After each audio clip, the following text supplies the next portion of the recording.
ये बात है सन 1911 की, जब करीब 500 सालों से दिल्ली का तख्त राजपूतों और चौहानों के राज में फल फूल रहा था। पर एक दिन एक टर्किश राजा मोहम्मद घोरी की नजर इस आबाद शहर पर पड़ती है और फिर वो इसे हासिल करना ही अपने जिंदगी का इकलौता मकसद बना लेता है। वो अपनी लाखों की सेना लेकर दिल्ली पर आक्रमण कर देता है, पर हमारे राजा उसे बुरी तरीके से हरा कर भगा देते हैं। पर ना तो वो जानते थे और ना ही पूरा देश ये जानता था कि मोहम्मद घोरी ही वो इंसान बनने वाला है जो भारत की इतिहास की रूख हमेशा हमेशा के लिए बदल के रख देगा। वो फिर से एक बार 1192 में दिल्ली में हमला करता है और इस बार टरेन की लड़ाई में वो पृथ्वीराज चौहान से जीतकर दिल्ली को हासिल कर लेता है। और फिर उसके बाद क्या होता है? और यहाँ पर एक सवाल भी उठता है कि आखिर पांडवास से लेकर मुगलों और मुगलों से लेकर मंगोल्स तक हर कोई दिल्ली के तख्त के पीछे क्यों पड़े थे? आखिर ये इतना जरूरी क्यों था कि इसे पाने की चाह में एक बेटा अपने सगे बाप को मारने से 7वीं सदी से लेकर 12वीं सदी तक दिल्ली के तख्त पर 50 से भी ज्यादा अलग अलग राजवंश के राजा बैठ चुके हैं, कुछ धोखेबाजी से तो कुछ अपनों का खून बहा के। पर आखिर ये जुनून सिर्फ दिल्ली के लिए क्यों? इन सभी सवालों के जवाब जानने के लिए आइए डूबते हैं हमारे अतीत में, जानते हैं दिल्ली सल्तनत के खूनी इतिहास के बारे में। In our today's video titled Delhi सल्तनत की शुरुआत किसी फिल्मी कहानी से कम नहीं हुई थी। ये एक ऐसी कहानी है जहां दिल्ली का सबसे पहला सुल्तान असल में पहले गुलाम हुआ करता था और उसी ने बीज बोया एक ऐसे राजवंश का जिसने दिल्ली के तख्त पर पूरे 84 इयर्स तक हुकूमत की और भारत का नक्शा तक बदल डाला। इस राजवंश की शुरुआत 1206 में मोहम्मद घोरी के मौत के बाद हुई और उनके उत्तराधिकारी ने घोरी के सबसे वफादार गुलाम और लेफ्टिनेंट जनरल कुतुबुद्दीन ऐबक को दिल्ली का सबसे पहला सुल्तान घोषित कर दिया। कुतुबुद्दीन ऐबक खुद गुलाम होने की वजह से वो दिल से बहुत ही नेक था और हमेशा अपनी प्रजा को युद्ध जीतने के बाद तोहफे दिया करता था, जिस वजह से लोग उन्हें प्यार से लख बख्श भी कहते थे। और वो हमारे लिए कुछ ऐसे ऐतिहासिक स्मारकें छोड़ गया जिसे आज दुनिया भर से लोग देखने आते हैं, जैसे कि विश्व प्रसिद्ध कुतुब मीनार, कुव्वतुल इस्लाम और 2.5 दिन का झोपड़ा जैसे मस्जिद। काफी खुशहाली में उनका राज्य चल रहा था, पर बस सिर्फ 5 साल राज करने के बाद 1210 में ऐबक की पोलो खेलते वक्त घोड़े से गिरकर मौत हो गई।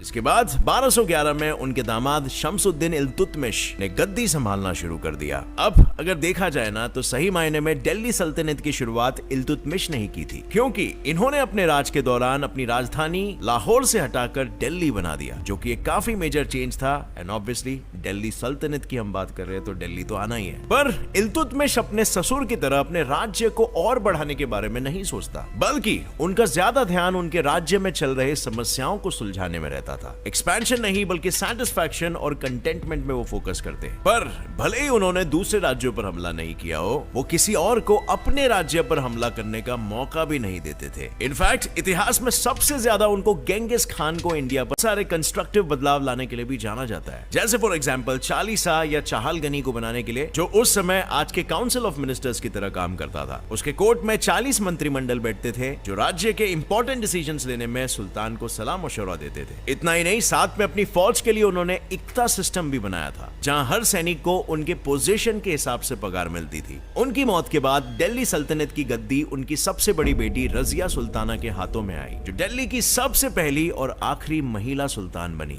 पर आज ही की तरह उस समय भी लोग औरतों की कामयाबी से जलते थे और हमेशा उसके अच्छे कामों को नजरअंदाज कर देते थे। रजिया के भी सुल्तान बनने पर कई लोगों ने विरोध किया और उसके 4 सालों के शासन के बाद ही 1240 में उसके भाई मुइजुद्दीन बहराम शाह ने उसे मार दिया। इसके बाद कई सुल्तान आए और कहीं गए, पर कोई भी दिल्ली के गद्दी को संभाल नहीं पाया। लेकिन फिर 1266 में मामलुक राजवंश की गद्दी पर बैठा एक ऐसा खतरनाक सुल्तान जिसने 21 सालों तक दिल्ली पर अपना हुक्म बनाए रखा। उसका नाम था घियासुद्दीन बलबान। बलबान ने आते ही इल्तुतमिश के चालीसा सिस्टम को हटाकर हर राज्य में अपने जासूसों को तैनात कर दिया और एक बहुत ही ताकतवर सेना खड़ी कर दी। बलबान खुद को बस सुल्तान ही नहीं बल्कि जिले इलाही यानी भगवान मानता था और जो भी उसके खिलाफ जाता मानो उसकी मौत निश्चित हो जाती थी। पर फिर भी बलबान 1287 में मंगोलों को भारत आने से नहीं रोक पाया। उन मंगोलों को जिनको बलबान के पूर्वजों ने इतने सालों से भारत के बाहर रोक कर रखा था। कुछ सालों बाद ही बलबान की मौत के बाद उनके 17 साल के पोते मुइजुद्दीन कैकाबाद को नया सुल्तान बनाया गया। पर वो इतने कमजोर और कायर थे कि उन्हें दिल के दौरे से कमजोरी आने पर उनके जागीरदार जलालुद्दीन फिरोज खलजी ने उस मौके का फायदा उठा के 1290 में उन्हें मार डाला। मुइजुद्दीन कैकाबाद तो मर चुके थे और उनका बेटा बस सिर्फ 3 साल का था। और ऐसे में फिरोज खलजी ने तख्त को छीन लिया, मामलुक राजवंश का अंत कर दिया और दिल्ली पर अब लहराने लगा खलजी सल्तनत का परछाम। खलजी सल्तनत सबसे ताकतवर, खौफनाक और तानाशाही सल्तनतों में से एक था, जिसने 1290 से लेकर 1310 तक भारत के कई राजा महाराजाओं को लूटकर पूरे देश में आतंक फैला रखा था। पर खलजी सल्तनत दिल्ली की एक इकलौती ऐसी सल्तनत थी जिसने अपना परछाम बस दिल्ली के तख्त पर बैठे बैठे ही देश के दक्षिण भागों से लेकर पश्चिम भागों तक लहराया था। मामलुक सल्तनत का खात्मा करके फिरोज खलजी ने अपना शासन 1290 से लेकर 1296 तक चलाया। वो हमेशा से अपनी प्रजा के लिए एक होनहार और विनम्र सुल्तान रहे, पर वो तकरीबन 70 साल के थे और सही वक्त देखकर 1296 में उनके दामाद अलाउद्दीन खिलजी ने उनको मारकर सुल्तान की गद्दी छीन ली। Kind of like karma, right? बेटा बाप से वही सीखेगा जो बाप उसे सिखाएगा। और अब इतिहासकारों के अनुसार खलजी सल्तनत का असल विकास अलाउद्दीन के आने पर ही हुआ। पर अगर देखा जाए तो अलाउद्दीन सुल्तान कम और लुटेरा ज्यादा था, क्योंकि उसने एक अशोका सम्राट जैसा बड़ा राज्य तो स्थापित कर लिया था, पर उसके राज में लगातार वो गुजरात, रणथंभौर, चित्तौड़गढ़, देवागिरी, वारंगल, मदुराई जैसे राज्य को लूट रहा था। और इसी में उनके जनरल मलिक जफूर 1308 में वारंगल से विश्व प्रसिद्ध कोहिनूर हीरा लूट कर ले आए। लूटपाट के साथ अपने 20 सालों के राज्य में अलाउद्दीन ने तकरीबन लाखों लोगों को जोर जबरदस्ती से इस्लाम कबूलवाया, और जो कबूल ना करते उन्हें बड़े ही बेरहमी से, चीनियत का तो पता नहीं पर समझदारी शायद बहुत थी उसमें, क्योंकि उसने अपने राज्य में फ्री पॉलिसी यूज करके रोजमर्रा की चीजों का भाव कम करवाया, मार्केट्स को डेवलप किए और सबसे महत्वपूर्ण, उसने मंगोल्स को भारत में आने से रोक के रखा था। साथ ही उसने राजस्थान में अलाई फोर्ट और लड़ाई दरवाजा भी बनाया, जिसे देखने आज भी कई टूरिस्ट आते रहते हैं। इन सब के साथ जैसे आपने फिल्मों में देखा होगा कि अलाउद्दीन बाइसेक्सुअल था और उसे अपने जनरल मालिक काफूर से बेहद लगाव था। और इतिहास के हिसाब से अलाउद्दीन के पास एक हैरम था जिसमें तकरीबन 70,000 से भी ज्यादा मर्द, औरतें और बच्चे थे, जिसके साथ वो जब चाहे, जो चाहे, जहां चाहे सब कुछ कर सकता था। पर हर बुरे सपने की तरह अलाउद्दीन का भी खात्मा हो गया और कहा जाता है उसे मारा गया उसके ही जनरल मालिक काफूर ने, उससे गद्दी हथियाने के चक्कर में। और दूसरी तरफ कुछ इतिहासकारों का यह भी कहना है कि उसे कोई जानलेवा बीमारी हो गई थी जिसके कारण उसकी मौत हुई और जनरल का कोई रोल नहीं था। वेल, इस बात की सच्चाई उसके लाश की तरह ही लापता है। उसकी मौत के बाद उसके 6 साल के बेटे शिहाबुद्दीन ओमार को सुल्तान बनाया गया और वो छोटा होने के कारण सारी सियासती ताकत मालिक काफूर के पास ही थी। पर अलाउद्दीन के बेटे कुतुबुद्दीन मुबारक शाह और मंत्रियों को यह मंजूर नहीं था और इसीलिए उन्होंने एक षड्यंत्र रचा और मालिक काफूर को मौत के घाट उतार डाला और अपने छोटे भाई को हटाकर मुबारक शाह खुद सुल्तान बन गया। पर मुबारक शाह अपने पिताजी से एक कदम आगे निकला। वो सुल्तान बनते ही पूरे समय दारू पी के या नशे में ही होता और पूरे समय लड़कियों की तरह तैयार होकर या तो पूरी तरीके से नंगे होकर ही महल में घुमा करता। और ये सब देखकर सबको ये समझ आ गया था कि सुल्तान बनने के कोई लायक नहीं है। और फिर 1330 में वो अपने जनरल खुसराव खान के हाथों मारा गया। पर मुबारक शाह ने अपने राज में कुछ बदलाव किए थे, जहां उसने गाजी मलिक को पंजाब का जागीरदार बनाया था, जिसने आगे चलकर खुसराव खान का कत्ल कर डाला और इससे खलजी सल्तनत का नामो निशान मिटा के वो तुगलक सुल्तनत का पहला शासक बन गया। इस सल्तनत ने दिल्ली पर सबसे ज्यादा राज किया 1320 से 1414 तक, यानी पूरे 94 इयर्स। और इसी सल्तनत का हिस्सा थे इतिहास के सबसे मशहूर और हमेशा कंफ्यूज रहने वाले सुल्तान, जिनका नाम था मोहम्मद बिन तुगलक। और उन्हें ये खिताब देने के पीछे बहुत सारे कारण हैं। वैसे तो इस शासन की शुरुआत गाजी मलिक उर्फ घियाजुद्दीन तुगलक ने की थी, पर वो ज्यादा देर तक राज नहीं कर पाया क्योंकि 1325 में उनके बेटे मोहम्मद बिन तुगलक ने उन्हें मार दिया और फिर शुरू हो गया इस सनकी सुल्तान का दौर। इसे सनकी इसीलिए माना जाता है क्योंकि वो हमेशा बिना सोचे फैसले ले लेता और फिर खुद ही उन फैसलों पर मुकर जाता। और वैसे ही इसने एक बहुत ही बड़ा फैसला ले लिया था और अपनी राजधानी दिल्ली से बदलकर दौलताबाद यानी देवगिरी बना दी थी। इसके पीछे का कारण यह था कि मंगोल लगातार दिल्ली पर हमला कर रहे थे, तो उनसे बचने के लिए हमें थोड़ा और दूर चले जाना चाहिए और दौलताबाद तक वो नहीं पहुंच पाएंगे। और इसी फैसले से उसने अपने सारे मंत्रियों को और अपने प्रजा को दौलताबाद चलने का हुक्म दे दिया। पर जैसे ही वो लोग वहां पर गए, दिल्ली पर ध्यान देने वाले कोई सुल्तान ना होने के कारण मंगोल्स लगभग दिल्ली पर कब्जा करने ही वाले थे। और जैसे ही मोहम्मद को अपनी गलती समझ में आई, मंगोल्स को भगाने के लिए वो वापस दिल्ली लौट आया दौड़ दौड़ कर। पर इस चक्कर में उसके राज्य का बहुत बड़ा नुकसान हो गया और माइग्रेशन के वक्त कई लोग बेमौत मारे गए। और जो दिल्ली कभी इतना संपन्न और अमीर हुआ करता था, वो अब गरीबी में जी रहा था। पर इनका सनकीपना यहाँ पर खत्म नहीं होता है। कम पैसे खर्च हो, इसीलिए उसने सोने चांदी के सिक्कों के बजाय पित्तल के सिक्के बनाने शुरू कर दिए। और पित्तल सस्ता होने के कारण लोग नकली सिक्के बनाने लग गए। तो मोहम्मद ने फिर से सोने चांदी के सिक्के बनाना शुरू कर दिया। और इतना ही नहीं, बल्कि मौत के वक्त भी उसने मुस्कुराते हुए अपनी प्रजा से ये कहा, सुल्तान को अवाम से आजादी मिली और अवाम को सुल्तान से। इसकी मौत के बाद दिल्ली के तख्त को फिर से एक काबिल सुल्तान मिला, जो था फिरोज शाह तुगलक।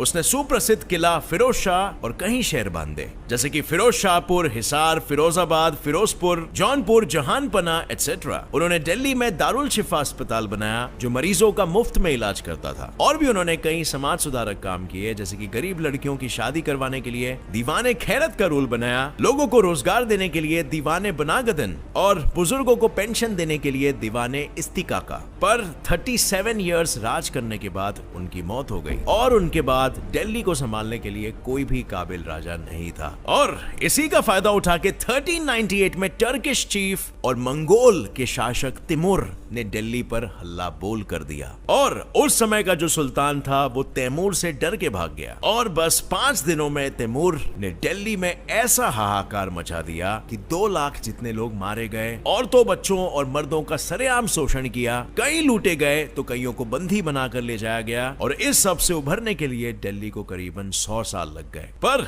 इतना सब होने के बाद भी तैमूर को दिल्ली के तख्त में कोई दिलचस्पी नहीं थी। वो वहां से निकल गया और दिल्ली का शासन अपने गवर्नर खिज़र खान को दे दिया। और इसी के साथ अंत हुआ तुगलक सल्तनत का और पैदा हुआ दिल्ली का सबसे कमजोर सल्तनत, सईद सल्तनत। सईद सल्तनत दिल्ली पर राज करने वाला सबसे कमजोर सल्तनत था, जो अपने 37 इयर्स के राज में राज्य को सिर्फ 64 किलोमीटर से ज्यादा बढ़ा ही नहीं पाया था। इस राजवंश के स्थापक खिज़र खान की मौत के बाद कोई सक्षम सुल्तान नहीं था। ऊपर से उनका आखिरी सुल्तान आलम शाह बहलूल खान लोदी से लड़ते वक्त डर के भाग गया और पूरी सल्तनत बिना किसी लड़ाई के बहलूल लोदी के हाथों में आ गई। और इसी के साथ सईद सल्तनत का कमजोर राज भी खत्म हो गया और शुरुआत हुई लोदी सल्तनत की।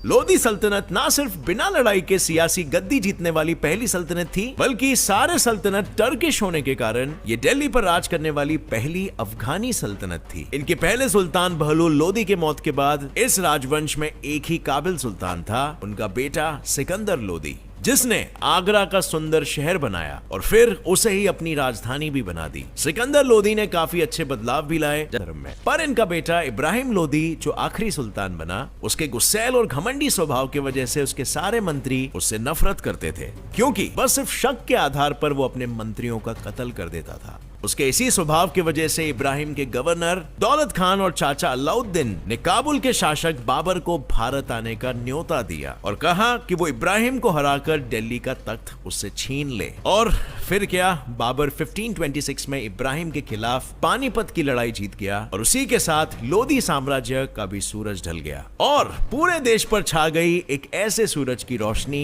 जो आने वाले कई 100 साल हम पर राज करेगी। मैं बात कर रहा हूँ द मुगल सल्तनत की। अब फ्रेंड्स, इस पूरी कहानी में एक चीज तो साफ हो गई कि ताकत और गद्दी सगे संबंधियों से भी बढ़कर होती है और उसी के चक्कर में न जाने कितने लोगों ने खुद के घर वालों को मौत के घाट उतार दिया, सिर्फ और सिर्फ दिल्ली की गद्दी पाने के जुनून में। पर दिल्ली में आखिर इतना क्या खास था? तो दरअसल बात यह है ना कि राजपूतों के समय दिल्ली को एक बहुत ही जरूरी कमर्शियल सेंटर माना जाता था, जहां देश भर के सारे व्यापारी व्यापार करते थे और सारे सिक्के भी यहीं पर छापे जाते थे, जिस वजह से दिल्ली सबसे अमीर शहरों में से एक था। और दिल्ली सल्तनत के समय उनके देश भर के सारे राज्यों को वो दिल्ली में बैठकर ही संभालते थे। तो इसका मतलब ये होगा कि अगर दिल्ली पर कोई कब्जा कर ले तो वो आसानी से उससे जुड़े हुए बाकी के राज्यों को भी कंट्रोल कर सकता था। So it was like coordinating centre. और फ्रेंड्स, फ्रेंड्स यही वजह थी कि दिल्ली इतना इंपॉर्टेंट क्यों था। अब फ्रेंड्स मैंने ये वीडियो मुगल सल्तनत तक छोड़ दिया है क्योंकि मैं सोच रहा हूँ मुगल सल्तनत पर मैं अलग से ही एक वीडियो बनाऊं, क्योंकि उसका इतिहास अपने आप में एक काफी बड़ा और इंपॉर्टेंट रोल प्ले करता है इंडियन हिस्ट्री में। तो अगर आप उस टॉपिक पर भी एक वीडियो देखना चाहते हो तो नीचे कमेंट्स में मुझे बताना और मैं बहुत ही जल्दी इसका नेक्स्ट पार्ट मुगल एम्पायर पर भी आपके लिए पेश करूंगा। और अगर ये वीडियो से आपको कुछ भी नया सीखने मिला तो एक लाइक जरूर ठोकना। काफी मेहनत लगती है सारे फैक्ट्स ढूंढ कर निकालने में और एक लाइक से हमें मोटिवेशन मिलता है। इस वीडियो को अपने फैमिली मेंबर्स और फ्रेंड्स के साथ शेयर करो ताकि वो भी इंडियन हिस्ट्री के बारे में कुछ जान सके। और अगर नए हो इस चैनल पर तो अभी सब्सक्राइब भी कर लो और नोटिफिकेशन बेल ऑन कर लो, क्योंकि ऐसे ही ज्ञान बढ़ाने वाले वीडियोस हम यहाँ पर रेगुलरली डेली बेसिस पर अपलोड करते रहते हैं और आपको सबसे पहले नोटिफिकेशन मिलेगा उसका। With that said, as always stay curious, keep learning and keep growing. जय हिंद।